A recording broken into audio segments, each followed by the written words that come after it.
I was 3 sips into a Mai Tai that cost more than my first car when my phone vibrated. It wasn't a polite buzz. It was that frantic, spasms on a tabletop vibration that usually means a server farm in Virginia just caught fire or a junior developer deleted the production database. I stared at the screen. The sun was setting over Maui, painting the sky in shades of bruised purple and arrogant gold, the kind of view people put on postcards to prove they're happy. I wasn't happy. I was exhausted. My bones felt like they were filled with wet cement. This was my first vacation in 3 years.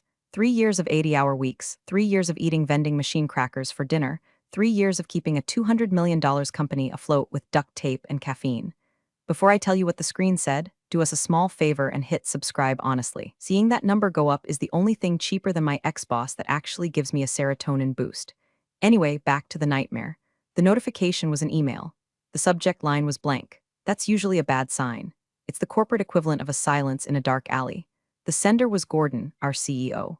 A man whose understanding of cloud infrastructure was limited to knowing that it sounded expensive and lived in the sky. Gordon was the kind of guy who wore Patagonia vests to board meetings and used words like synergy and paradigm shift unironically while cutting the coffee budget to save pennies. I unlocked the phone. The glare of the screen fought the Hawaiian sunset. The email was 2 sentences. Effective immediately, your services are no longer required. Don't bother coming back. I read it once. Then I wiped the condensation from my glass off my thumb and read it again. Then I read it a third time, out loud, to a seagull that was eyeing my garnish. Don't bother coming back. No, thank you for your decade of service. No, we're restructuring. No, here's a generous severance package so you don't burn the building down. Just a digital middle finger sent to a woman who was currently 4,000 miles away from the server room. I felt a numbness spread from my chest to my fingertips. It wasn't sadness. Sadness is what you feel when your dog dies or when they cancel your favorite show. This was a cold, metallic void. It was the feeling of a circuit breaker tripping in a silent house. I thought about the last 3 years. I thought about the night my dad died. I was in the hospital waiting room, laptop open on my knees, migrating our SQL database because Gordon insisted we couldn't afford downtime during business hours. I missed the moment my dad took his last breath because I was troubleshooting a latency issue on the payment gateway. I thought about the Christmas mornings I spent on Zoom calls with offshore teams. I thought about the gray hairs that had colonized my temples like invasive weeds. I was the uptime queen. That's what they called me. When the internet broke, Karen fixed it. When the load balancers choked on Black Friday traffic, Karen rerouted the packets. I was the invisible structural integrity of the entire company, and they just fired me via email while I was wearing a swimsuit. My first instinct was to call HR. But then, I remembered HR was just a department designed to protect the company from lawsuits, not to protect employees from sociopaths. My second instinct was to throw the phone into the Pacific Ocean. But my third instinct was the one that made me good at my job. It was the instinct that analyzed systems, identified vulnerabilities, and executed commands. I took another sip of the Mai Tai. The rum burned pleasantly on its way down. I looked at the email again. Gordon thought he was cutting dead weight. He thought I was just another line item on a spreadsheet, an expensive legacy employee who didn't fit the new vision. What Gordon didn't know, what nobody in that C-suite seemed to remember, was the architecture of the beast they were riding. They thought the cloud was this magical, nebulous thing that just worked. They didn't realize it was a machine built by human hands, my hands, and more importantly, they didn't realize whose name was on the lease. I set the phone down on the little plastic table. The condensation made a ring, a perfect circle. Interesting, I whispered. The seagull squawked. It sounded like a laugh. I opened my laptop. Hotel Wi-Fi was garbage, barely enough to stream a movie, but plenty for what I needed to do. I navigated to the login page for our cloud provider. I typed in my credentials. My fingers moved on muscle memory, a rhythmic dance I'd performed 10,000 times. Access granted. The dashboard loaded. Green lights everywhere. 99.999% uptime. It was a beautiful thing. A symphony of logic and order in a chaotic world. I checked the billing tab, my eyes narrowed. There it was. My personal credit card, my personal email address, my private commercial license. Years ago in the startup days, we didn't have corporate credit lines that could handle the scale we needed. Gordon had told me, just put it on your card, Karen, we'll expense it. It's faster.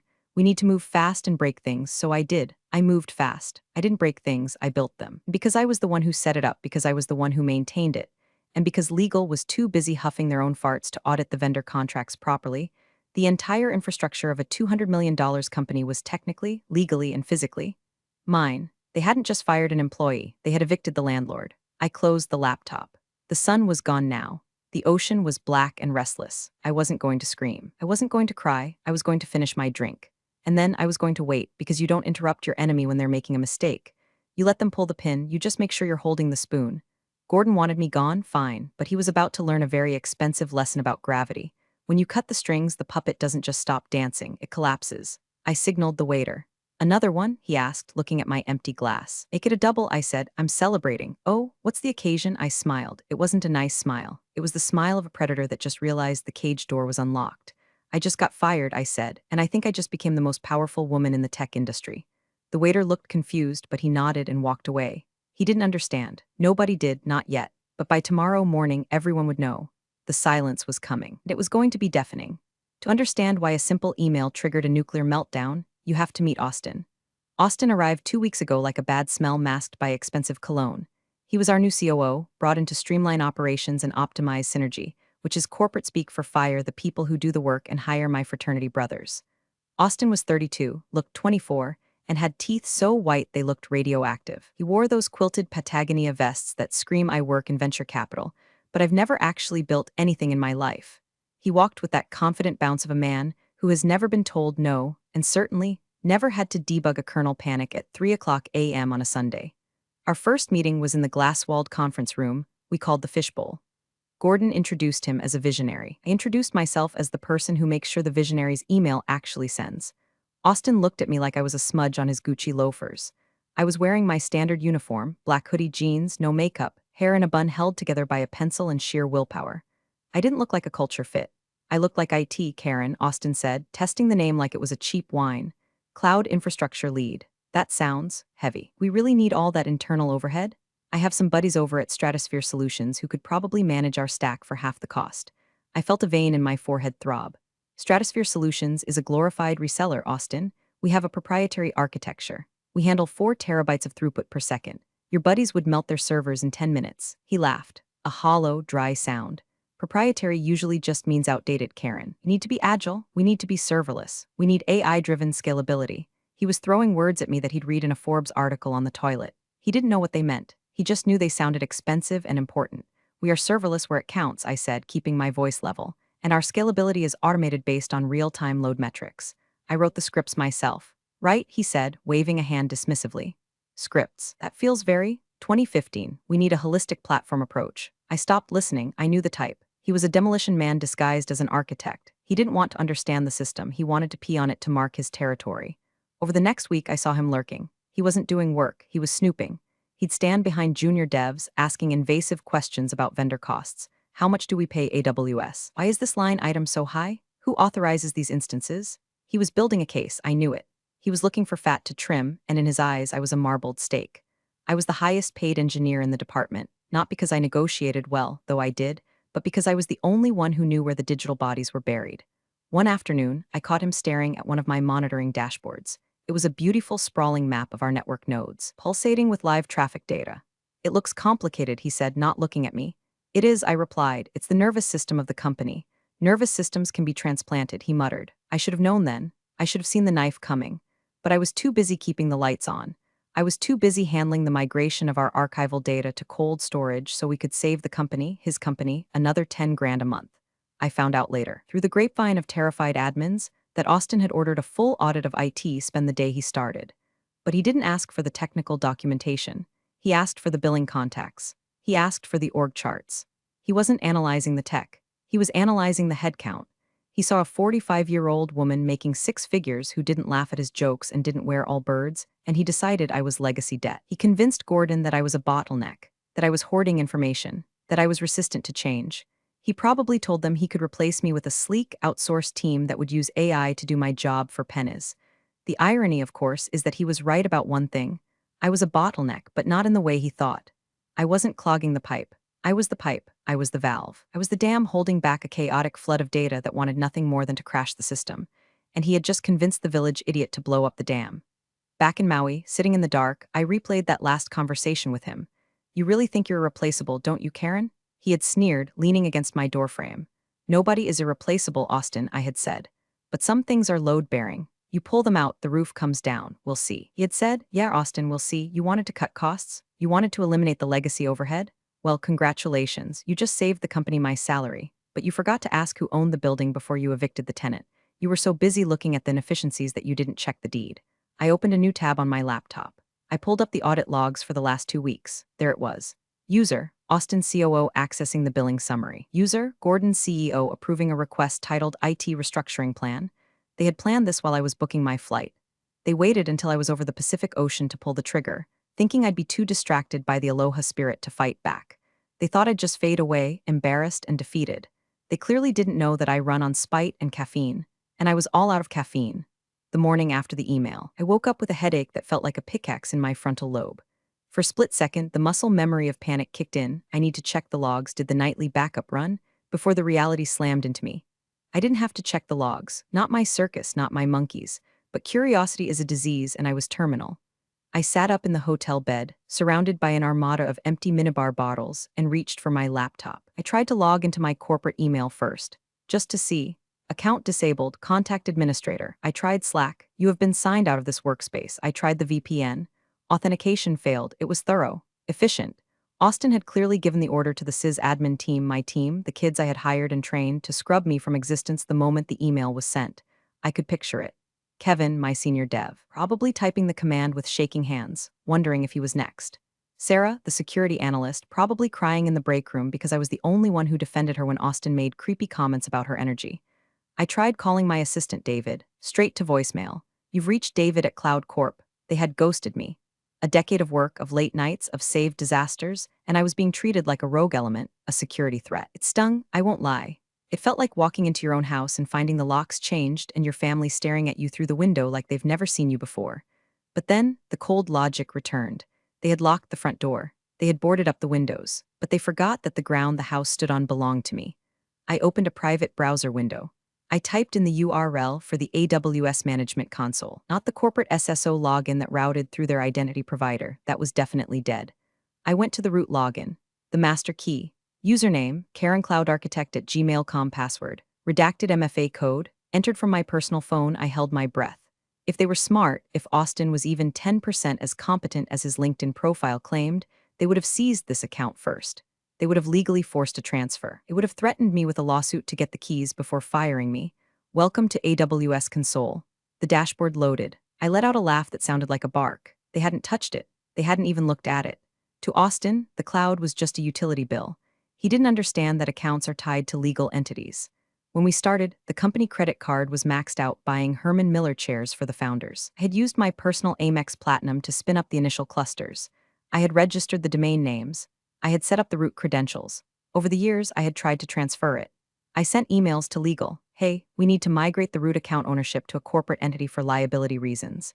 Legal's response: we're currently reviewing the liability implications of asset transfer. Let's circle back in Q3. That was 4 years ago. I sent emails to finance. Please update the billing to the corporate card. Finance's response: the corporate card has a spending limit that triggers a fraud alert with AWS recurring charges. Just keep expensing it, Karen. It's easier for the audit trail. Laziness, incompetence, bureaucracy. They had woven a rope of red tape, and now they had hanged themselves with it. I looked at the screen. The entire digital footprint of the company was right there. Production databases, the client portals, the source code repositories, the backup archives. I could see the real-time metrics. CPU usage was spiking, probably the morning login rush. The auto-scaling groups were spinning up new instances. The system was breathing, and I was holding the oxygen tube. I clicked on the billing tab. Current month-to-date balance, $42,308.12. Payment method, Karen's personal Amex. They fired me, but they were still charging lunch to my credit card. The audacity was almost impressive. I opened a terminal window on my laptop. I still had my SSH keys. They were hard-coded into the Bastion hosts because, again, I was the one who set up the security groups, and I needed emergency access that bypassed the corporate SSO in case the identity server went down. SSHI Karen rootpem EC2 user at production Bastion connected. I was in. I was inside the network. I was a ghost in the machine. I could see the active sessions. I saw Kevin's username logged into a database replica. I saw Sarah running a vulnerability scan. They were working, oblivious to the fact that their boss was hovering above them like a vengeful god. I typed a simple command. Who am I? Root. The word stared back at me. Root, the base, the source. The absolute power. I wasn't an employee anymore. I was a hostile external entity with administrative privileges. I sipped my lukewarm coffee. I could burn it all down right now. rm/rf/. The classic delete everything command. I could wipe the databases. I could encrypt the backups and throw away the key. It would take them months to recover if they ever did. But that was too crude. That was criminal. That would get me sued, maybe arrested. I didn't want to be a criminal. I wanted to be a lesson. I wanted them to feel the silence. I didn't want to break the window. I wanted to turn off the air. I navigated to the Identity and Access Management (EAM) dashboard. This is where permissions are controlled. This is where you decide who is allowed to touch what. I saw the role Austin COO audit. It had read-only access to everything. I smirked. I clicked edit. Then I looked at the master service control policies. These are the rules that govern the entire organization. I opened a new text file on my desktop and started drafting a plan. Step 1, revoke the license. Step 2, silence the alarms. Step 3, the blackout. I wasn't going to hack them. I was just going to stop paying the bill. I was going to retrieve my property. I picked up my phone and called American Express. "Hi," I said to the automated voice. "I need to report a lost card. Please cancel my current number immediately and issue a new one." "Certainly," the robot said. "Your current card has been deactivated. Step 1 complete." The next time AWS tried to charge my card, which, based on the billing cycle, was tomorrow, the payment would fail. But AWS gives you a grace period. They don't shut you down immediately for a failed payment. I didn't want a grace period. I wanted immediate results. So I went back to the console. I found the organization settings, the button that said Leave Organization. If the root account leaves the organization, the child accounts, the ones running the actual servers, get orphaned. They lose their billing anchor. But that was too messy. Instead, I looked at the API keys, the little strings of code that let the company's applications talk to the cloud. I selected all active keys. My mouse hovered over the button that said deactivate. Not yet. I needed them to feel safe for one more day. I needed Austin to give his big new direction speech. I checked the company calendar. I still had the synced copy on my phone. Town Hall meeting, the future of Cloud Corp. Tomorrow, 10 o'clock a.m. PST. Perfect. I closed the laptop. I was going to enjoy my day at the beach. I was going to snorkel with turtles. I was going to eat fresh poke. And tomorrow at 10:01 a.m., I was going to turn off the sun. The next morning, Maui was disgustingly beautiful. The ocean was a sheet of turquoise glass. The air smelled of plumeria and expensive sunscreen. I sat on my balcony, wearing a bathrobe and sunglasses, looking like a retired villain from a Bond movie. My laptop was open on the patio table next to a pot of Kona coffee. It was 9:55 a.m. in Oregon. The town hall was about to start. I didn't have access to the Zoom link anymore, obviously. But I didn't need it. I had something better. I had Twitter. And I had the internal chat logs of the DevOps team, which I was currently tailing via a backdoor shell I'd left open on a forgotten staging server. I could see the chatter scrolling by in green text on a black background. "Kevin Dev, you guys seeing this lag on the auth server? Sarah Sec. Yeah, latency is creeping up. Is Karen around? Kevin Dev, dude. Didn't you hear? She's gone. Sarah Sec, what when? Kevin Dev, Austin fired her yesterday via email. Sarah Sec, Jesus, who's running the migration? Kevin Dev, we are. I took a sip of coffee. Poor kids, they were about to learn trial by fire.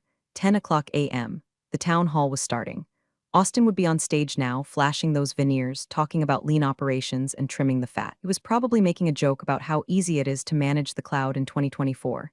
"It's all automated," he'd say. "It runs itself." I minimized the chat and brought up the AWS console. I navigated to CloudWatch, the monitoring service. This is the dashboard that tells the engineers if the system is healthy. It's the eyes of the ship. I selected the main dashboard group. Action, delete. Are you sure? I clicked yes. Instantly in the DevOps chat, panic flared. Kevin Dev, guys, my dashboard just went blank. Sarah Sec, mine too, says resource not found. New guy Steve, is the internet down? Kevin Dev, no, Slack is working, the monitors are gone. The widgets are just deleting themselves. I smiled. Step 1, blind the enemy. They couldn't see the traffic spikes. They couldn't see the error rates.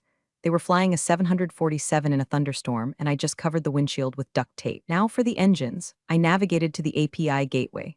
This is the front door for all mobile apps and web clients. Every time a customer tries to log in, check their balance, or upload a file, it goes through here. I selected the production stage. I looked at the throttling settings. Currently set to 10,000 requests per second. I changed it to 0. Update configuration. The loading spinner spun for 3 seconds, then success. I switched back to the chat logs. Took exactly 12 seconds. Support bot, alert, ticket volume spiking. 50 new tickets in 10 seconds. Kevin Dev, I'm getting 503 errors on the login page. Sarah Sec, the app is dead, I can't log in. New guy Steve, what do we do? Who knows how to revert the API config? Kevin Dev, that was Karen's domain. I don't even have write access to that gateway. Chaos, pure, unadulterated entropy. I opened Twitter. I searched for Cloud Corp. At Angry User 123, is it Cloud Corp down? App keeps crashing. At TechCruncher, reports surfacing of major outage at Cloud Corp. Timing coincides with rumored executive shakeup. At CryptoBro99 at Cloud Corp rug pull, my assets are frozen. I checked the time. 10:15 a.m. Austin was probably just getting to the part of his speech about unmatched reliability. Suddenly, my personal cell phone buzzed. It wasn't a notification, it was a call. I looked at the ID. Gordon, I let it ring, it stopped. Then it rang again immediately. I let it ring. Then a text came through. Gordon, Karen, are you seeing this? System is down, need you to hop on a call ASAP. I laughed out loud. The seagull was back, watching me. He thinks I work for him, I told the bird. I didn't reply. I just watched the chat logs accelerate. Kevin Dev, Austin just ran out of the conference room. He looks like he's gonna puke. Sarah Sek, the CTO, is screaming at me asking why the rollback isn't working. Kevin Dev, tell him we don't have permissions. The rollback script runs on the Jenkins server, and the Jenkins server can't talk to the repo because the keys are dead. They were figuring it out. Slowly. They were realizing that the fat they trimmed was actually the muscle, the bone, and the brain. I decided to turn the screw one more time. I went to the RDS database console. I didn't delete the data, I'm not a monster. But I did modify the security group, the virtual firewall. I removed the rule that allowed the web servers to talk to the database. Effectively, I just cut the phone line between the brain and the memory.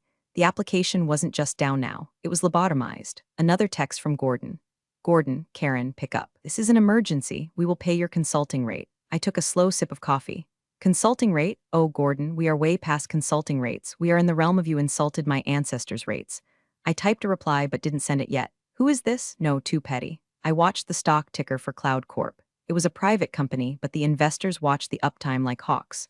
I knew the VC firms had automated alerts. Their phones were blowing up right now, too. Austin's little audit had just cost them more in 20 minutes than my salary for the next 10 years. I leaned back. The sun was getting hot. The breeze was perfect. I had fired the first shot. The blindness, the silence, the panic, but I wasn't done. I had to make sure they understood why this was happening. I had to make sure they knew this wasn't a glitch. This was an eviction. I opened my email client, my personal one. I found the thread from 3 years ago where I warned them about the account ownership. The one where legal said, it's fine for now. I forwarded it to Gordon, Austin, and the entire board of directors. Subject, don't bother coming back body. Per your instruction, I have ceased all work. Since the cloud infrastructure is registered to my personal commercial entity and you have terminated our relationship, I am currently decommissioning my personal assets to avoid incurring further costs on my credit card. Good luck with the synergy. Send. I closed the laptop. Now we wait for the explosion. While the digital world burned down around them, I ordered breakfast. Avocado toast with poached eggs because I'm a millennial cliché and also because I could afford it. You're probably wondering, Karen, isn't this illegal? Isn't this extortion? Let me clarify something for the armchair lawyers in the comments. If I had hacked into their system, yes, I'd be going to federal prison. But I didn't hack their system. I simply stopped letting them borrow mine. See, the legacy trap is a common phenomenon in tech startups that grow too fast. In the beginning, you do whatever it takes. You put servers on your credit card. You register domains under your personal GoDaddy account because the corporate card is maxed out. You write the code on your personal laptop because the company hasn't bought you one yet. Most companies fix this when they hit series of funding. They audit, they transfer, they clean up. But Gordon was cheap and Austin was arrogant. 3 years ago, I sent a memo. I remember writing it. It was titled Critical Infrastructure Asset Transfer. I outlined that the entire AWS organization, the GitHub repositories, and the DNS records were legally property of Karen Smith Consulting LLC, a shell I set up for tax reasons. I urged them to transfer it to Cloud Corp Inc. I remember the meeting. Gordon looked at the transfer fees, AWS charges for support plan changes, and reserved instance transfers. It would have cost about $15,000 in administrative overhead and overlapping billing cycles. $15,000? Gordon had scoffed, spitting crumbs of a muffin on the table. Just leave it, Karen. We have an implied license. We'll fix it when we IPO. Implied license is a legal term that means we're too lazy to do paperwork. I warned legal. Their general counsel, a guy named Brad who spent more time golfing than lawyering, told me as long as we pay the bill, it's fine. Don't be a bureaucrat, Karen. So I became the bank. Every month. AWS charged my Amex $40,000 plus. I submitted an expense report. Cloud Corp reimbursed me. Technically, I was a reseller. I was a service provider. And my client, Cloud Corp, just fired me without cause and without a contract termination clause. So, when I turned off the sky, I wasn't sabotaging their company. I was terminating service for a non-paying customer who had just been abusive to the vendor. I pulled up the receipts on my phone. I had a folder named CYA Cover Your Ass. It contained every email, every Slack message, every signed document where they acknowledged that I owned the account. I looked at the forwarded email I had just sent to the board.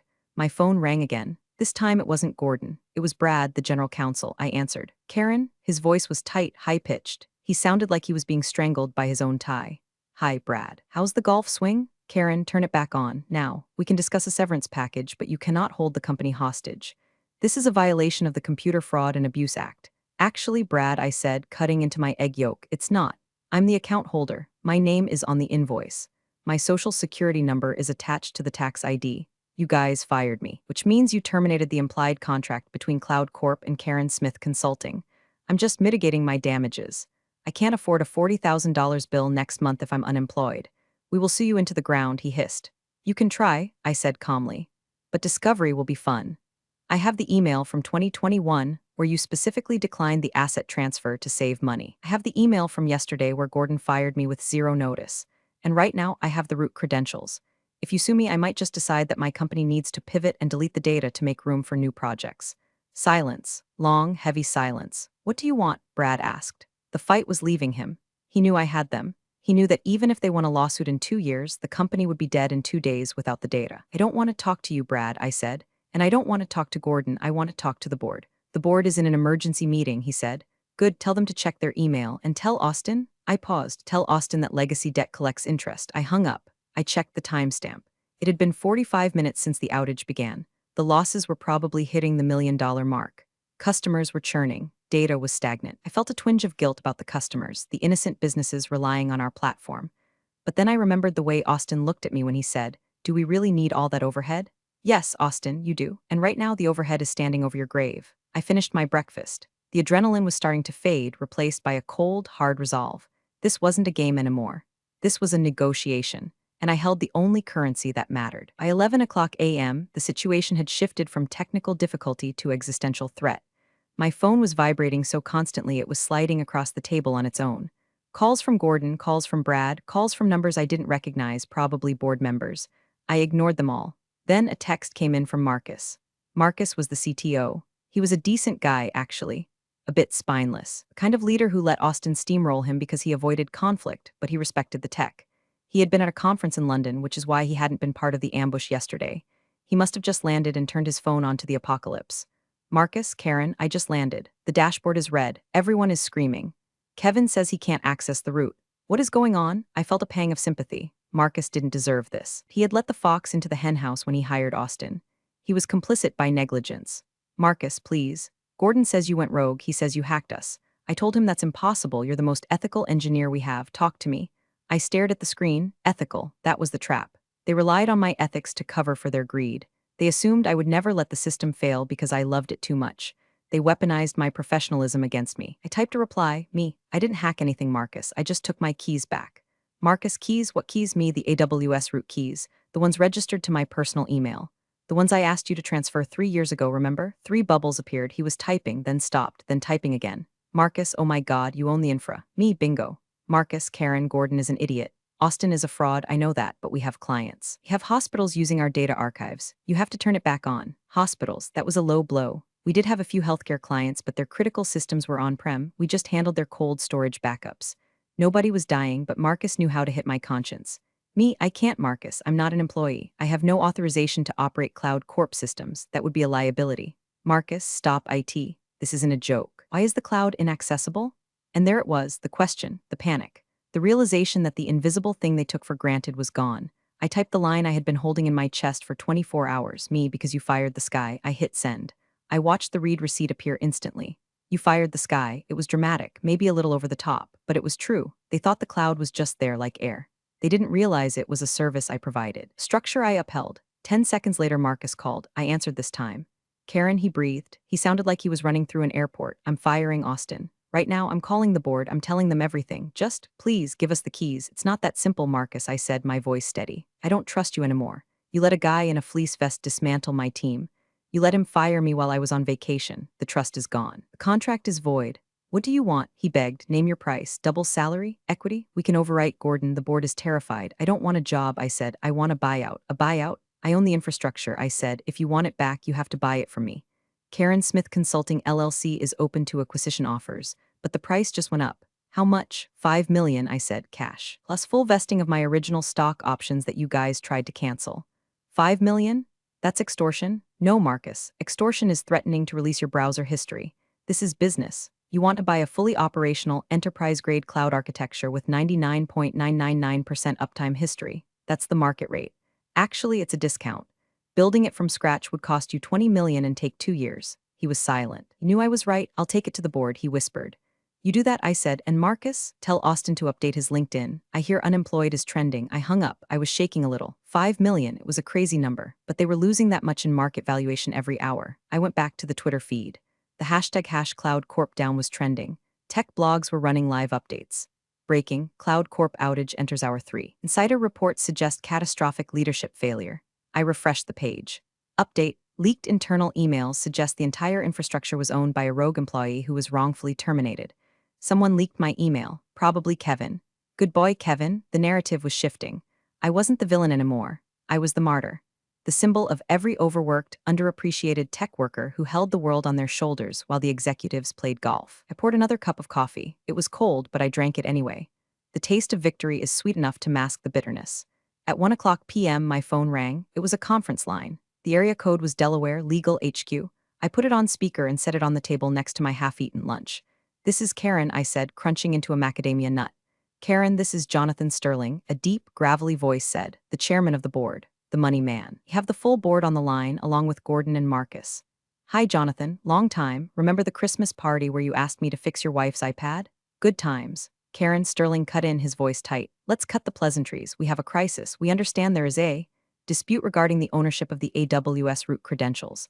There's no dispute, Jonathan, I said. I have the receipts. You have the outage. It's pretty clear. You're prepared to offer you reinstatement, Sterling said, sounding like he was swallowing broken glass. With a 20% raise, and we will address the management issues that led to this. Address? I laughed. You mean Austin? Is he on the line? Hey, Austin, how's the audit going? Find any more efficiencies? Silence.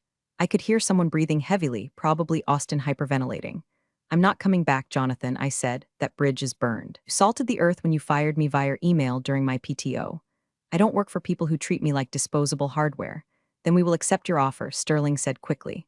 The buyout, 5 million, we will wire it today. Just give us the keys. He folded too fast. That was my first clue. Men like Sterling don't write $5 million checks without a fight unless they are truly, deeply desperate, or unless they're lying. Draft the contract. I said send it to my personal email. Once the funds clear in my LLC's account, I will transfer the credentials.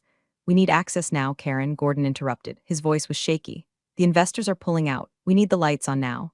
Funds clear first, I said. That's how commerce works, Gordon. You don't get the groceries until you pay the cashier.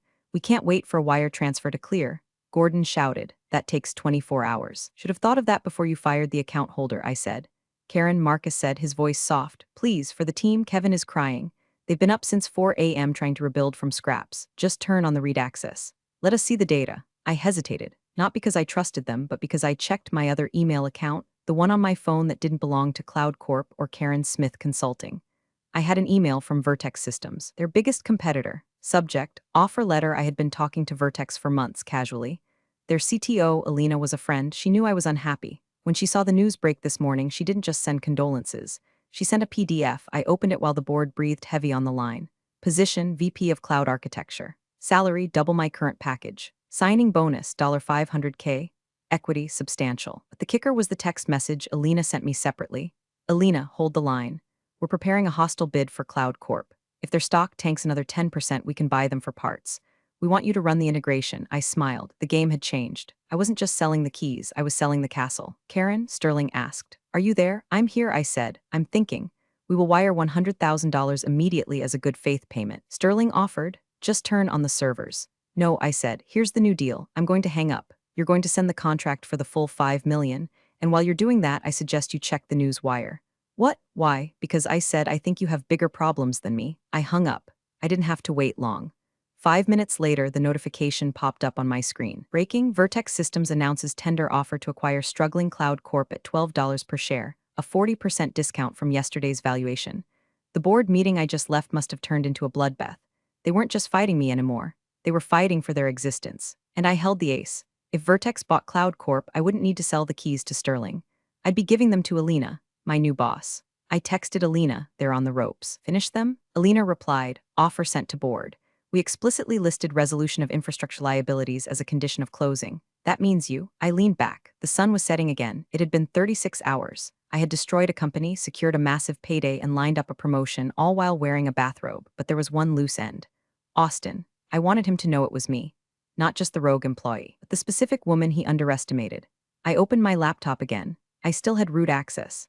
The system was still down for the world, but I could still push a message to the internal splash page, the one the employees saw when they tried to log in. I typed a simple HTML file. H1 error 404, competence not found /H1P, please contact Austin for support. He knows a guy at Stratosphere Solutions. /P, I pushed the update. Petty? Yes. Professional? No. Satisfying? Orgasmic. The next 12 hours were a blur of lawyers, DocuSigns, and vindication. Cloud Corp rejected the buyout offer from Vertex initially. Hubris is a hell of a drug. They thought they could still salvage it. They thought they could bully me into submission. Brad sent a cease and desist. I replied with a screenshot of the AWS terminate account button. He went silent. Gordon went on CNBC to try and calm the markets. He looked like he hadn't slept in a week. He stammered something about a vendor dispute and legacy anomalies. The anchor asked him, "Is it true that a single employee owns your entire cloud stack?" Gordon froze. He blinked. "It's a complex legal situation." The stock tanked another 15% before the commercial break. That's when Alina called me. "They're folding," she said. Her voice was crisp, professional. Triumphant, "Sterling just called our CEO. They're accepting the acquisition offer. $10 a share. It's a fire sale." "Congratulations," I said. "You just bought a lemon." "No," Alina said. "We bought the customer list. And we bought the IP, the infrastructure. Well, we have our own. We just need to migrate the data. And lucky for us, we just hired the person who has the keys." I felt a genuine smile spread across my face. "So I'm hired." "The offer letter is in your inbox," Alina said. "VP of Infrastructure. You report directly to me. No Austins, no Gordons, and Karen, we pay for the AWS accounts on the corporate card. From day one." "Deal," I said. "One condition," Alina added. "We need the Cloud Corp system back online by tomorrow morning.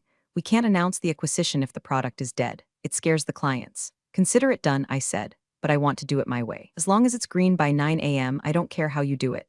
I hung up and opened the Vertex offer letter. It was beautiful. A signing bonus that wiped out my mortgage. Stock options in a stable, competent company, and a title that commanded respect. I signed it digitally. Then I drafted one last email to the Cloud Corp board. To Board of Directors CC, Gordon, Austin, Brad from Karen Smith, VP. Vertex Systems, subject. Resolution: as you are aware, Vertex Systems has acquired Cloud Corp. As the new VP of Infrastructure for Vertex, I am authorized to assume control of all legacy assets. I will be restoring service shortly.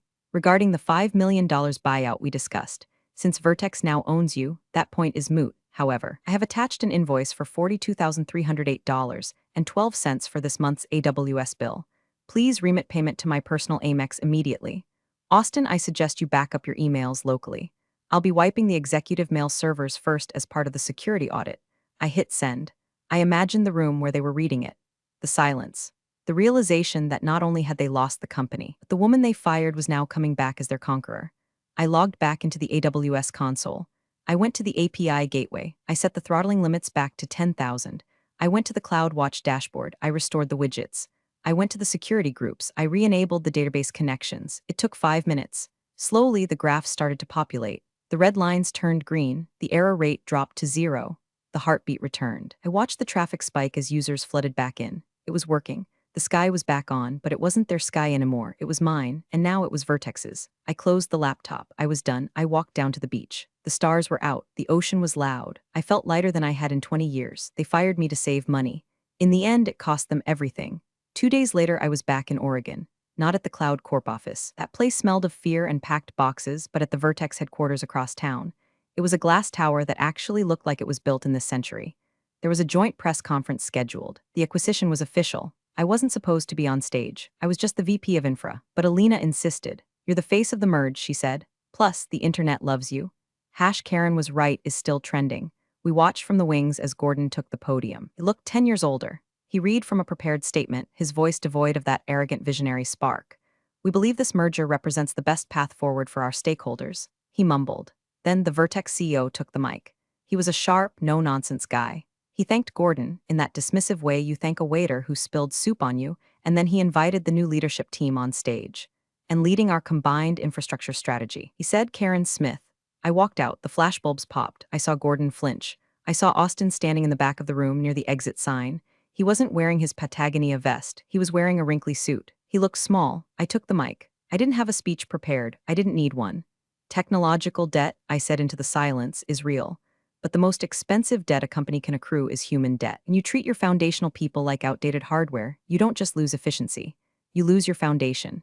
I looked directly at Austin. He looked down at his shoes. Cloud Corp fell because it forgot who held up the sky, I said. At Vertex, we build weatherproof roofs. There was applause. It was polite corporate applause, but from the back, I saw the dev ops team, Kevin, Sarah, the whole crew who had been hired by Vertex as part of the deal, cheering wildly. Kevin pumped a fist in the air. After the conference, Gordon tried to approach me.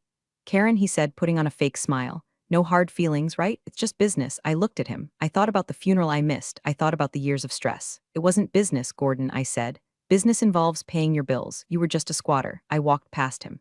Security was already escorting Austin out of the building. I heard him arguing about his severance. I have a contract, he was shouting. Read the fine print, I called out to him. Legacy clauses are a bitch. I went up to my new office. It had a view of the river. It had a real espresso machine. And most importantly, it had a team that respected me. I sat down at my desk. My new laptop was waiting. A company-issued MacBook Pro. I logged in. Username, Karen Smith at VertexCom access level. Administrator, I opened a terminal. I typed uptime. System up, 2 hours, 14 minutes. It was a fresh start. I pulled a small bottle of sriracha out of my bag, my one concession to chaos, and put it on my desk next to a framed picture of Danny DeVito. Don't ask, it keeps me grounded. I took a sip of my coffee. They tried to delete me. Instead, they just rebooted me with better specs. I put my headphones on. I played the sound of rain. The sky was clear. The forecast was excellent. And if anyone ever tried to fire me again, well, let's just say I made sure the kill switch on the new system was even harder to find. Funny how some people forget who built the system they depend on until it's gone. Karen didn't scream or beg, she just let silence speak for her. In the end, it wasn't revenge. It was accountability, delivered in code and calm. Thanks for tuning in, and I'll see you in the next story. I knew the exact moment the company was going to die. It wasn't when the stock dipped, and it wasn't when the coffee machine in the break room started leaking brown sludge that smelled like despair and burnt plastic. It was a Tuesday, 9 a.m. sharp, under the buzzing hum of fluorescent lights that give everyone in the finance department the complexion of a sickly Victorian ghost. I'm Susan. I'm 45 years old, I live in Missouri, and for the last 7 years, I have been the structural integrity of this entire organization. You know how in every disaster movie, there's that one support beam groaning under the weight of the entire collapsing building? That's me.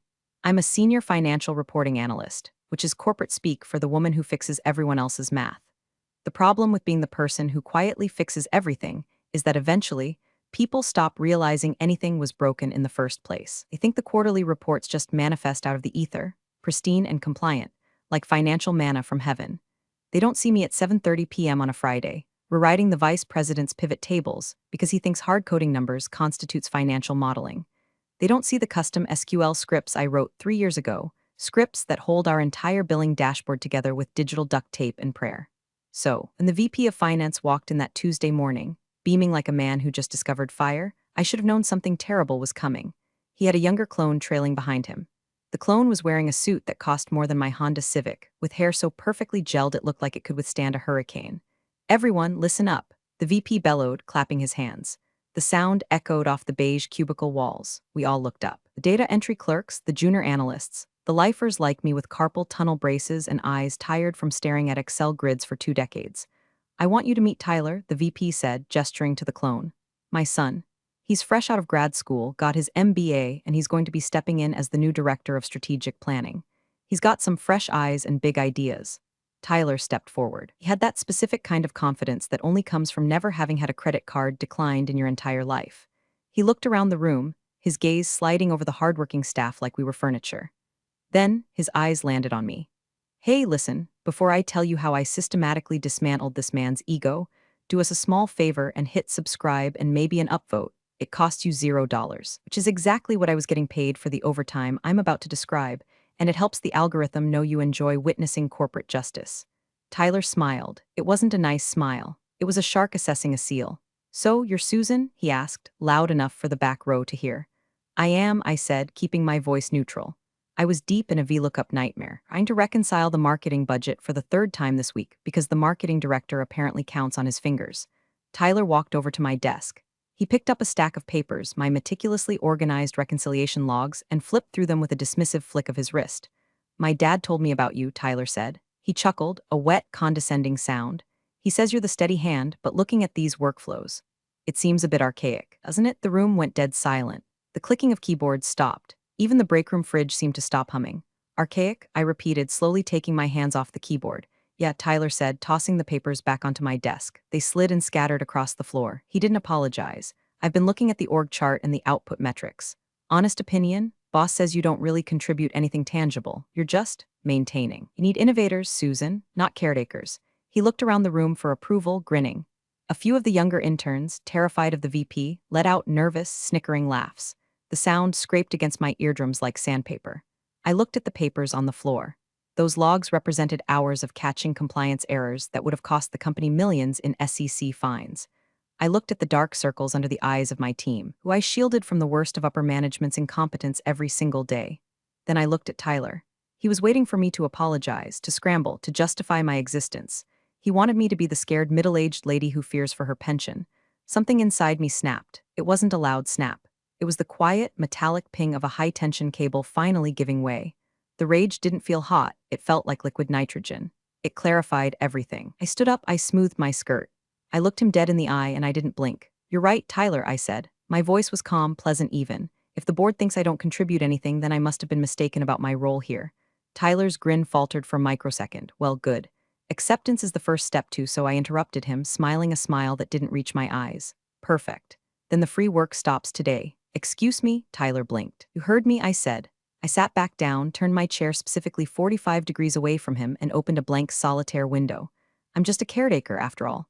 I wouldn't want to get in the way of your innovation." The VP, who had been watching from the doorway, frowned. He sensed a shift in the atmospheric pressure, but he was too arrogant to understand what it meant.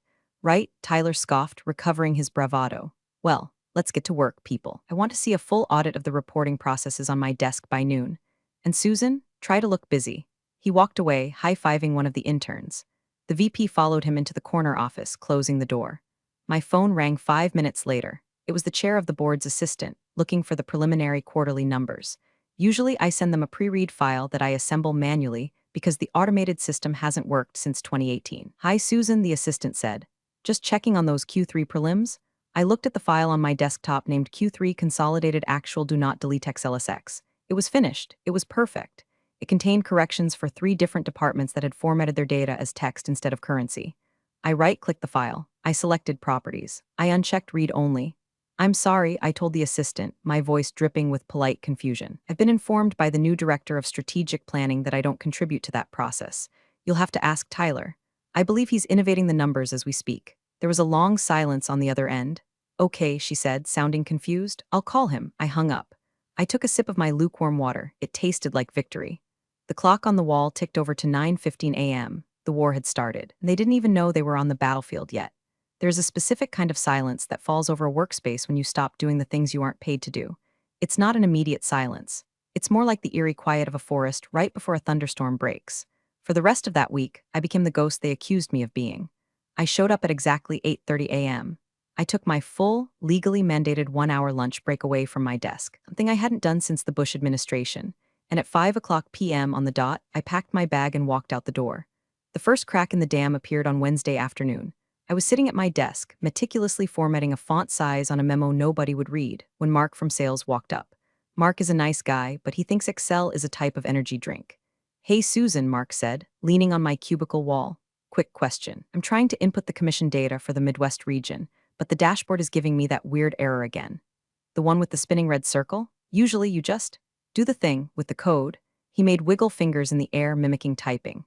"In the past, literally 2 days ago, I would have sighed, logged into the backend, cleared the cache in the SQL server that gets clogged every time Mark uploads a CSV file with commas in the wrong place. Fixed it in 3 minutes." I looked up at Mark. I gave him my best customer service smile. "Oh, that sounds frustrating, Mark," I said. "But Tyler is handling all strategic processes now. I'm just a caretaker. I wouldn't want to interfere with the new protocols." Mark blinked. "But Tyler doesn't know how to clear the cache. I'm sure he'll figure it out," I said cheerfully. "He has an MBA. Mark stared at me for a long moment. He saw the dead look in my eyes. He nodded slowly, backed away, and walked toward Tyler's office.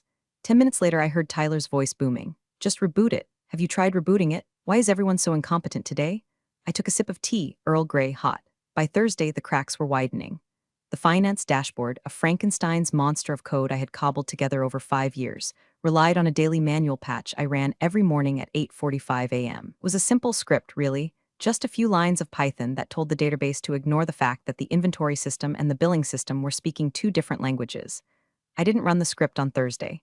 At 10 o'clock a.m., the accounts payable director, a woman named Linda who communicated exclusively in bold red font, stormed out of her office.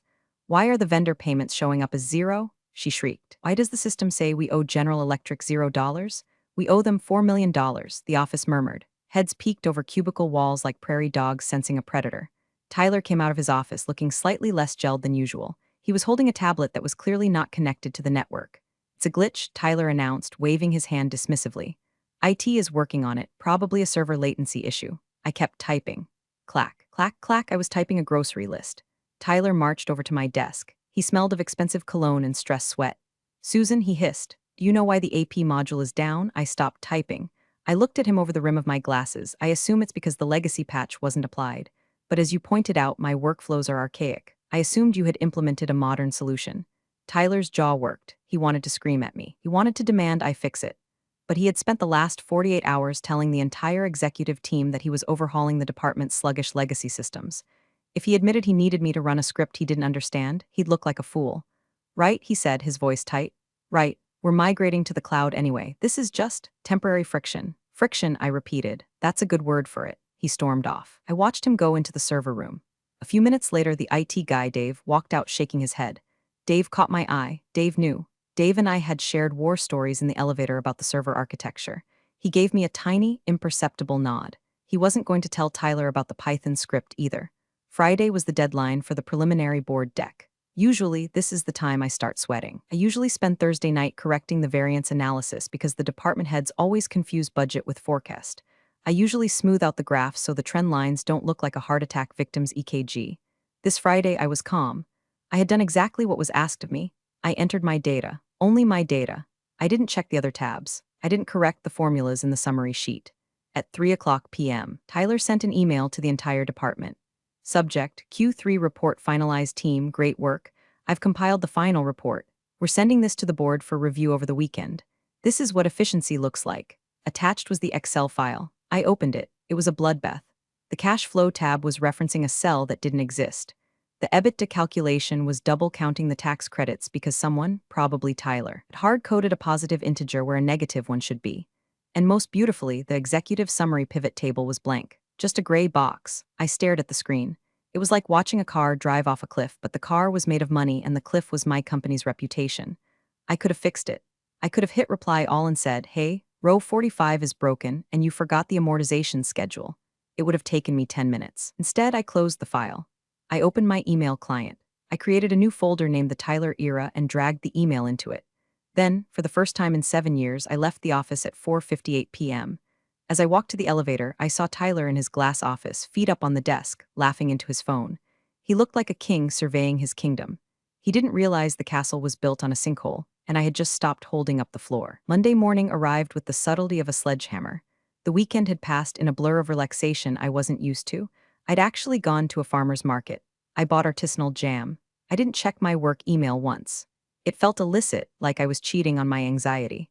When I walked into the office, the air was thick enough to chew. The silence from the previous week was gone, replaced by the frantic murmuring of people who know something is wrong but don't know who to blame yet. The quarterly reports, the ones Tyler had so proudly blasted out on Friday, had populated into the global system over the weekend. And now the dashboards were lighting up, but not in the good way. I sat at my desk and unlocked my computer. My inbox was flashing. 47 unread messages. That was low for Monday, which meant the people who usually asked me for help were either trying to solve it themselves or were too afraid to ask. I opened the main dashboard. The first thing I saw was the revenue by region chart. The East Coast bar was towering, reaching into the trillions. The West Coast was showing negative revenue, which, unless we had started paying customers to take our product, was impossible. "It's a glitch." Tyler's voice rang out from the conference room. The door was open. He was pacing, phone pressed to his ear. "I'm telling you, it's a display error. The underlying data is solid. I audited it myself." I took a sip of my coffee. It was bad office coffee, burnt and acidic, but today it tasted like nectar. Audited it himself, I whispered to my monitor. He highlighted the cells yellow. "That's not an audit, Tyler. That's coloring." My desk phone rang. It was Brenda from Analytics. Brenda is one of the good ones, sharp, cynical. "And tired?" "Susan," she whispered. She sounded like she was hiding under a desk. "Are you seeing this?" "Seeing what, Brenda?" I asked, keeping my voice loud enough for the passersby to hear. "I'm just focused on my personal tasks today." "The COGS calculation," Brenda hissed. "Cost of goods sold. It's dividing by zero, Susan. The entire manufacturing tab is just hash div/0. Errors all the way down. I traced the formula. It's linking to a file on Tyler's desktop. A file we don't have access to. I suppressed a smile. Of course it was.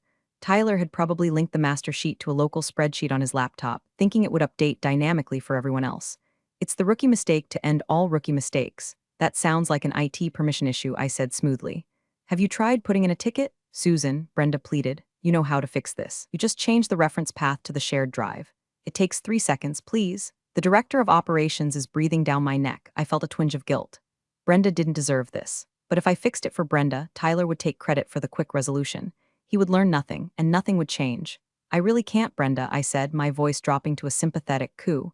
Tyler was very specific. He's re-engineering the workflow. If I touch the reference paths, I might break his new proprietary model. I can't take that risk. You know how the VP is about insubordination.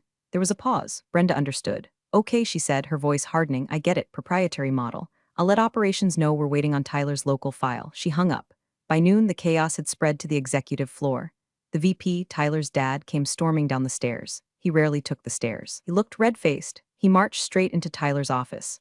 Through the glass walls, we could see the pantomime of a family argument disguised as a business meeting. Tyler was gesturing wildly at his laptop. The VP was pointing a finger at the screen. Then they both looked at me. I didn't look up. I was busy alphabetizing my desktop icons.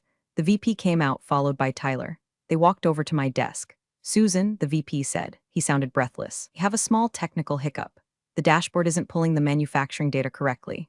Oh no, I said, widening my eyes. That's terrible. Tyler seems to think that the old system you built is conflicting with his new inputs, the VP said. He was trying to sound authoritative, but I could hear the desperation. We need you to take a look. Just smooth it out. This was it. The moment they dragged me back in. The moment I was supposed to say move over, and fix their mess so they could go back to ignoring me. But I remembered the look on Tyler's face when he called my work archaic. I remembered the 7:30 p.m. Fridays. I'd love to help, I said, and I meant it. I would love to help if I were a valued employee. But I don't have admin access to Tyler's laptop. If the data is hosted locally on his machine, as it appears to be, my archaic system can't reach it. It's a security protocol. I'm sure you remember approving it last year. The VP blinked. He didn't remember. He never read the security protocols. Well, can't you just override it? Tyler asked, annoyed. Just hack it or whatever. Hack it, I repeated. Tyler, I'm an analyst, not a character in the Matrix. I can't hack your C drive. You'll need to upload the source file to the shared server, map the permissions, and rerun the batch script. But you'll have to be careful. If the column headers don't match exactly, it will corrupt the historical database. This was technically true, but phrased in the most terrifying way possible.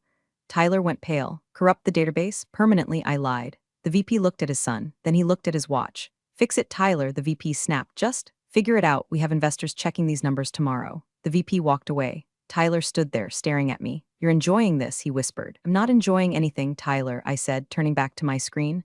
I'm just doing my job, which, according to you, is absolutely nothing. He stomped back to his office.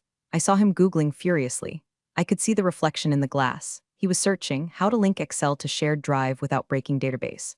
Good luck, Tyler. Desperation is a powerful motivator. Unfortunately for Tyler, desperation combined with incompetence is just a recipe for acceleration into a brick wall. By Tuesday afternoon, Tyler had realized he couldn't fix the automated dashboard. The glitch was beyond his understanding because he didn't understand the underlying architecture of the data. He didn't know that Sales Final was actually a dummy column, and Sales Final V2 was the real one. He didn't know about the hidden rows that calculated tax variances. So, he did what every arrogant middle manager does when technology fails them. He threw bodies at the problem. Everyone, stop what you're doing. Tyler shouted at 1:00 p.m. He clapped his hands again. I was starting to develop a Pavlovian twitch of hatred for that sound. The system is down because of legacy issues, he announced, glaring in my direction. So we're going manual. I want everyone to open a blank sheet. Are going to rebuild the quarterly report from the raw invoices. We're doing this the old-fashioned way. Hard work, grunt work. Let's show the board what we're made of. A collective groan rippled through the bullpen. Rebuilding the report from raw invoices was like trying to rebuild a skyscraper by stacking individual bricks without mortar. It wasn't just inefficient, it was insane. He assigned sections to the junior analysts. Kevin, you take revenue. Sarah, you take expenses. Mike, you take payroll. He didn't assign anything to me. I was the legacy issue. I watched in silence as the chaos unfolded. The juniors were frantic. They were pulling PDF invoices, typing numbers into cells, making typos, correcting them, making new typos. The sound of typing was like a hailstorm. But here is the thing about raw manual entry. It lacks guardrails. My automated system, the one Tyler had abandoned, had built-in logic checks. If you tried to enter an expense that violated the Sarbanes-Oxley Act, SOX, compliance rules, the cell would turn red and scream at you. If you tried to book revenue before the contract was signed, the system would block you. These kids were just typing numbers. I watched Sarah, a sweet girl fresh out of college, typing in the entertainment expenses. She was moving fast, trying to impress Tyler. I saw her pick up a stack of receipts from the VP's discretionary pile. I knew that pile. It contained dinners that were technically personal but expensed as client development. My system usually flagged these for manual review. Sarah just typed them in: $4,500 steakhouse, $2,000 golf club. Tyler was pacing behind them, acting like a drill sergeant. Faster, people. We need to merge these by 5 p.m. At 4:30 p.m., Tyler shouted, "Send me your sheets." He sat at his desk and began copying and pasting their work into a master file. I could see him on his screen. He wasn't checking formulas. He wasn't cross-referencing. He was just pasting values. Do you know what happens when you paste values without checking the formatting? You lose the audit trail. You lose the logic. You just have static numbers that say what you want them to say. At 5:15 p.m., Tyler stood up. He looked exhausted but triumphant. "Done," he declared, printed and saved. "I'm sending this to the board and the external auditors right now." He hit send. I heard the whoosh sound of the email leaving the building. I waited 1 minute. Then I opened my own email. I navigated to the sent items of the shared department inbox, which I still had access to because, again, nobody had revoked my permissions. I found the email. Subject: Q3 Final Financials Restated. Attached was the file, Q3 Master Manual Build XLSX. I downloaded it. I didn't open it immediately. Instead, I saved a copy to my local drive. I renamed it Non-Compliant Final Submission Evidence XLSX. Then I opened it. It was worse than I thought. It wasn't just bad math. It was illegal math. Because they had manually entered the data, they had skipped the revenue recognition clause. They had booked revenue for contracts that weren't starting until Q4. That's a cardinal sin in accounting. It's fraud. It's go to jail fraud if you do it on purpose, and get fired immediately fraud if you do it by accident. And there, in the Approvals tab, was a digital signature. Approved by Tyler, last name Director of Strategic Planning. He hadn't even asked legal to review it. He was so desperate to prove he could fix the glitch that he had bypassed the one step that could have saved him. I stared at the screen. My heart was pounding, not with fear but with a cold, hard adrenaline. This wasn't just a mistake anymore. This was a smoking gun. I closed the file. I didn't say a word. I picked up my purse. "Good night, everyone," I called out cheerfully. Tyler looked up from his desk. He was loosening his tie. "Head down, Susan. You just did in 4 hours what takes you a week." "I'm very impressed," I said. And I walked out into the cool evening air, knowing that Tyler had just handed me the match, the gasoline, and the insurance policy all in one attachment. The thing about external auditors is that they don't care about your office politics. They don't care who your dad is. They care about numbers and they care about liability. They are the sharks that eat the other sharks. Wednesday morning. The bomb dropped, but it didn't explode immediately. It ticked. It started with an email from Deloitte, not a generic notification, but a direct inquiry from the senior audit partner. Let's call him Roger. I've met Roger. Roger has the personality of a calculus textbook and eyes that can spot a misplaced decimal from orbit. The email went to Tyler, the VP, and the CFO. Because I was still listed as the primary contact for historical data, I was CC'd. From Roger, Deloitte, subject: urgent, Q3 compliance irregularities / clause 6.3. Dear team, we have begun our preliminary review of the Q3 file submitted yesterday evening. We have flagged several material inconsistencies regarding revenue recognition thresholds. Specifically, $1.2 million in projected revenue appears to be booked as current assets without corresponding signed POs. Furthermore, executive discretionary expense line item exceeds the threshold by 400% and lacks the required itemized breakdown mandated by your internal policy section 4B. Please clarify immediately. If these figures are accurate, we will need to file a formal disclosure regarding material weakness in internal controls. Regards, Roger. I read the email while eating a bagel. Material weakness in internal controls.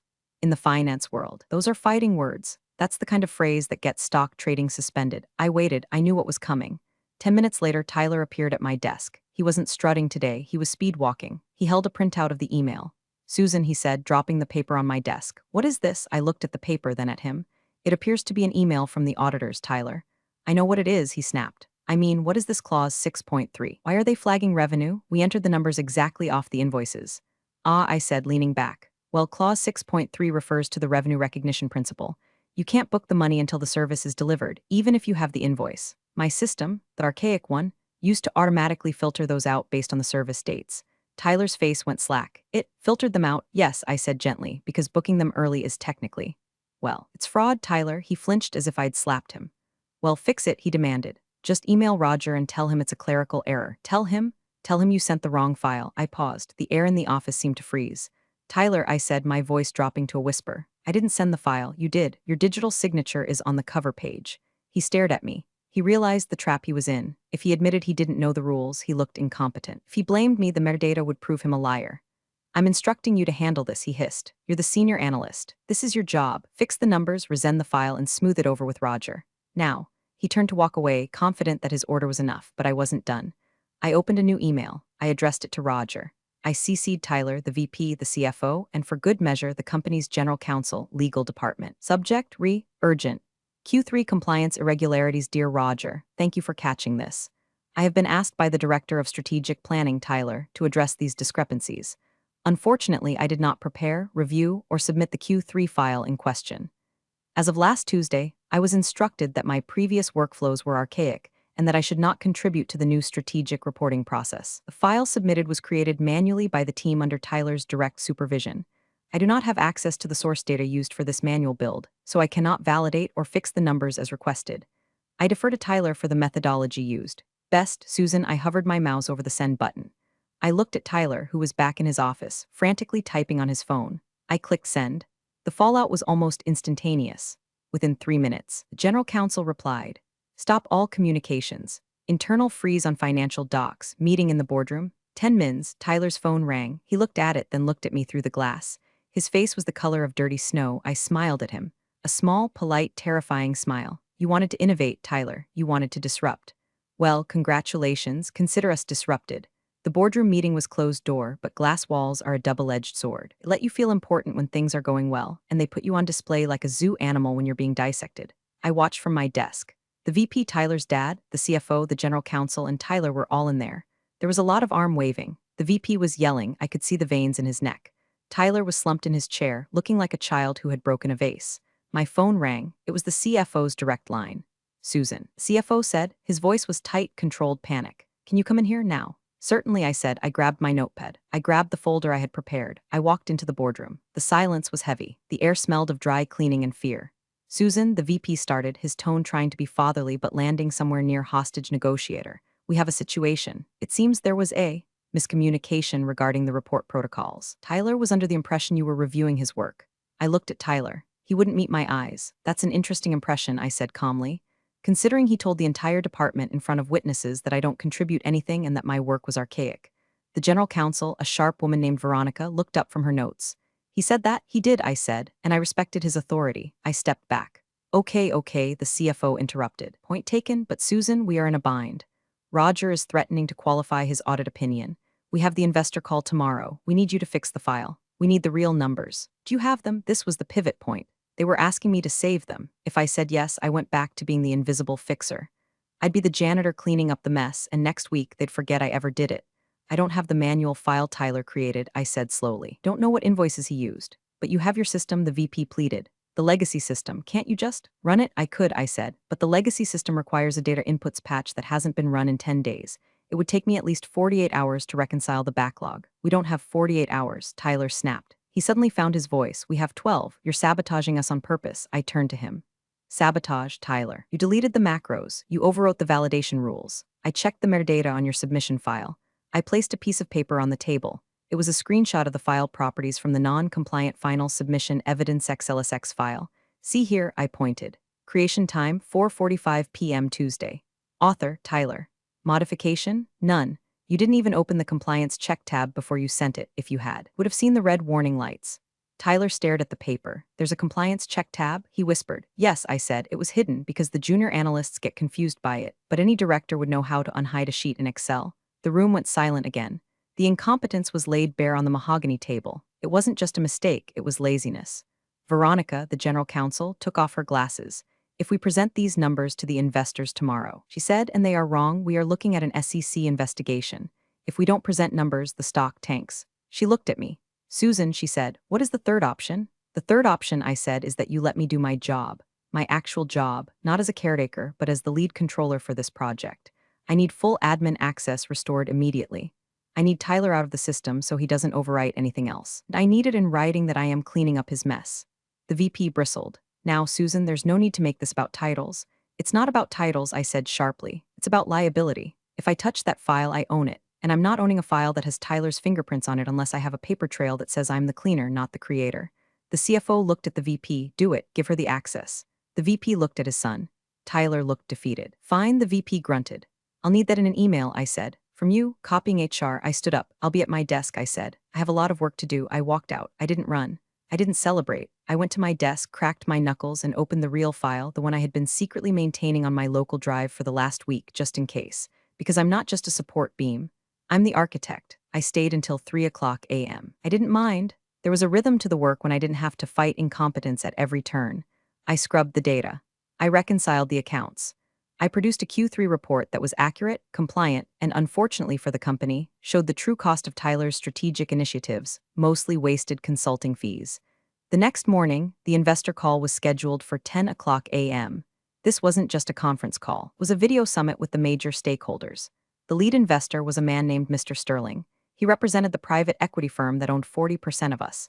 He was a man who smiled rarely and blinked even less. I wasn't invited to the meeting. I was just the mechanic who had fixed the engine. I sat at my desk, listening to the audio feed that was broadcast to the senior staff. "Good morning, gentlemen," Mr. Sterling's voice came through the speakers, smooth like gravel under tires.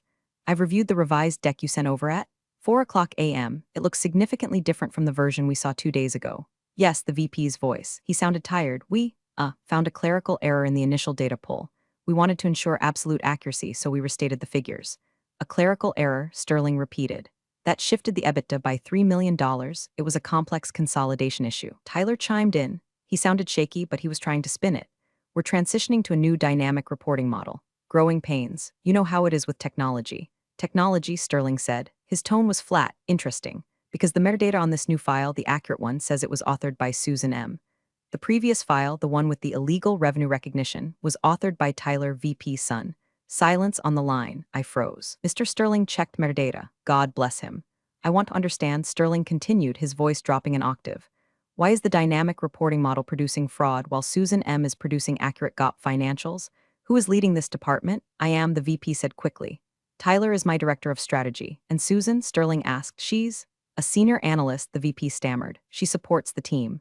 "Bring her in," Sterling said. "Excuse me." "Bring her into the room," Sterling commanded. "Now, I want to hear from the person who actually knows how the money works." The door to the boardroom opened. The CFO's assistant ran out, looking pale. "Susan," she squeaked, They want you inside." I stood up. I smoothed my blazer. I grabbed my folder, my reveal folder. It contained the emails, the logs, the screenshots, and the time-stamped rejection of my archaic advice. I walked into the boardroom. The camera was on the big screen. Mr. Sterling's face was 10 feet tall. "This is Susan," the VP said, gesturing to me. He wouldn't look at me.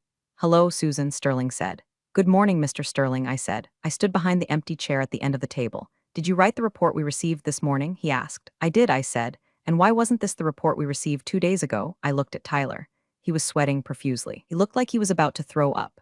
I could have buried him right there. I could have screamed. But that's not how you win in corporate America. You win with precision. There was a strategic decision, I said carefully, to explore a new manual workflow led by the Director of Strategic Planning. I was instructed to step back from the process to allow for this innovation. When the output of that process proved non-compliant, I was asked to step back in and restore the integrity of the data. Instructed to step back? Sterling asked. By whom? I didn't say a name. I just let my eyes drift very clearly to Tyler. Sterling followed my gaze. Then he looked at the VP. "So," Sterling said, "you sidelined your most competent asset to let a junior director play with the numbers, and you almost triggered an SEC violation." "It was a misunderstanding of roles," the VP tried to say. "Looks like a misunderstanding of talent," Sterling corrected. "Susan, sit down." I sat down. "Walk us through the variances," Sterling said to me. "I want to know exactly where the money went." And for the next hour I ran the meeting. I explained the numbers. I answered every question without looking at a note. I dismantled Tyler's strategy line item by line item, showing exactly where the waste was. I didn't have to insult him. The numbers insulted him for me. And the screen went black, ending the call with Mr. Sterling. The room didn't exhale. It suffocated. The VP sat with his head in his hands. Tyler was staring at the table, his face a mask of shock. The CFO was looking at me with a mixture of awe and fear. "Well," the general counsel, Veronica, said, breaking the silence, "that was illuminating." "He humiliated us," the VP muttered. He looked up, his eyes darting to me. "You hung us out to dry, Susan. You made it sound like we're incompetent." I answered the questions truthfully, I said. "Would you have preferred I lied to the lead investor?" Because I believe that's what got us into this mess on Tuesday. You could have softened it, Tyler snapped. You didn't have to mention the manual workflow. You could have said it was a software bug. I reached for my folder, the reveal folder. Tyler, I said, opening it, I think it's time we stop pretending this was a software bug. I slid a stack of papers across the mahogany table. They fanned out perfectly. What is this? The CFO asked, picking up the top sheet. That, I said, is a log of every interaction regarding this report. Here is the email from last Tuesday where Tyler stated, I don't contribute anything.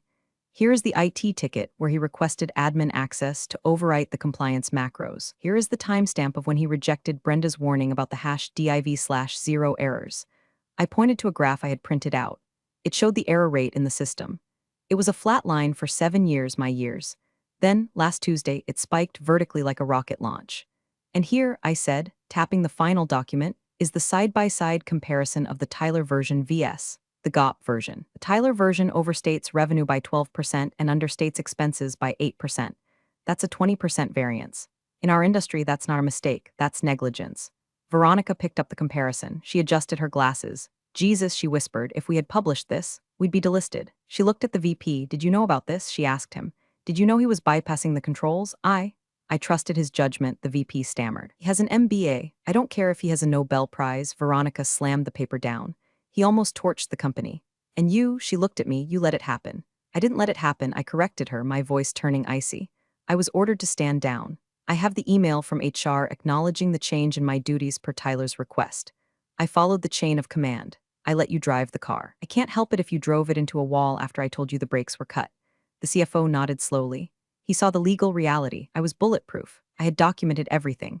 She's right, the CFO said. She's the only reason we survived that call just now. Sterling likes her. Sterling likes competence, I said. And right now this room is very short on it. Tyler stood up.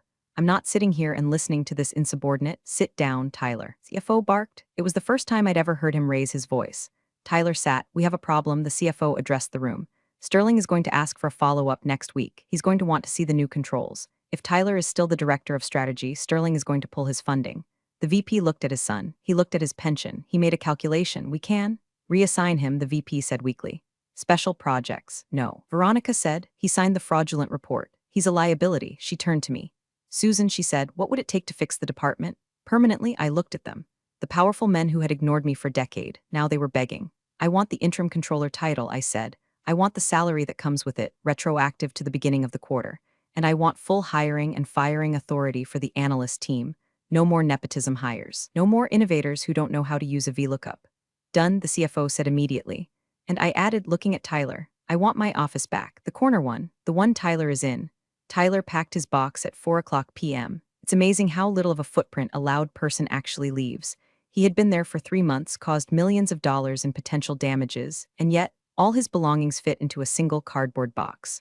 A stress ball, a framed photo of himself on a boat, a coffee mug that said hustle. The office was quiet as he walked out. Nobody laughed, nobody jeered, we just watched. It was the silence of the immune system expelling a virus. The VP, his father, didn't come out to say goodbye. He was in a closed-door meeting with HR, fighting for his own survival. Rumor was he'd be taking an early retirement by the end of the month. I stood in the doorway of my new office, glass corner office. It still smelled like Tyler's cologne, but I'd opened the window to let the fresh Missouri air in. The CFO walked by. He stopped and leaned in. You played a hard game, Susan, he said. He didn't sound angry. He sounded respectful. I didn't play a game, I said. I just stopped playing yours. He nodded. Sterling sent an email. He wants you on the Q4 planning committee. He specifically asked for the woman who knows the metadata. Tell him I'm available, I said. Good, the CFO said. He paused. You know, you could have stopped Tyler earlier, before the audit email. I could have, I admitted, but then you never would have seen the difference between value and volume. You needed to see the crash to appreciate the safety features. He chuckled dryly and walked away. I sat down in the leather chair. It was comfortable. I pulled up the dashboard on my dual monitors. I opened the admin panel. I reactivated my old Python scripts. I relinked the shared drives. I turned the compliance macros back on. Across the floor, I heard the faint ping of notifications hitting inboxes. Hey, Mark from sales shouted from his cubicle. The dashboard works. The red circle is gone. Mine too, Brenda called out. The hash div/0 error is gone. It's showing the correct margin. A wave of relief washed over the finance floor. The machine was humming again. Numbers were right. The world made sense. I saw a file on the desktop that Tyler had left behind. It was labeled Strategic Vision V1, DocX. I dragged it to the trash bin, then I right-clicked the trash bin. Empty trash? I clicked yes. I leaned back, taking a sip of my tea. The sun was setting over the parking lot, casting a long, golden light across the gray carpet. I wasn't invisible anymore. I was the structural integrity. And for the first time in 7 years, the structure was sound. Next time, they'll check the metadata. But I have a feeling there won't be a next time, not on my watch. Funny how the ones doing the least are always the loudest. They had no idea the quiet woman they mocked was the one holding the whole operation together. And when she stopped, everything collapsed exactly as it should have. Thanks for sticking around, and I'll see you in the next one.